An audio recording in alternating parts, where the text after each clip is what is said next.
नमस्कार प्रेक्षकांनो, लक्ष्मीच्या पावलांनी या मालिकेच्या आजच्या भागामध्ये आपण पाहणार आहोत की सोहमचं लग्न अनामिकासोबत ठरलेलं असतं.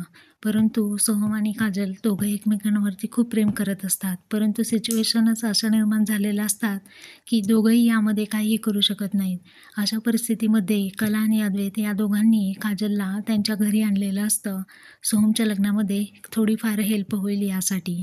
कला काजलला म्हणते की अगं, सोहमचं लग्न फायनल झालेलं आहे, त्याला तू अजून कॉंग्रॅच्युलेशन नाही केलं, कॉंग्रॅच्युलेट कर ना. असं म्हटल्यानंतर तिच्या डोळ्यातून घळाघळा पाणी वाहत असतं आणि मोठ्या जड अंतकरणाने ती सोहमच्या हातामध्ये हात देते आणि त्याला कॉंग्रॅच्युलेशन म्हणते.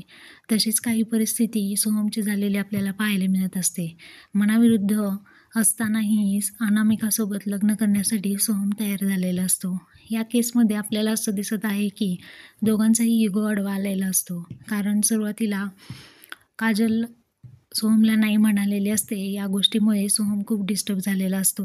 मनामध्ये तिच्याबद्दल प्रेम असूनही तो असा दिखावा करत असतो की नाही, माझं अनामिकावरती प्रेम आहे. परंतु आपण पाहतच आहोत त्याच्या अंतकरणामध्ये काजल सोडून दुसरं कोणीही नसतो आणि या सर्व गोष्टींचा त्याला खूप त्रास होत असतो.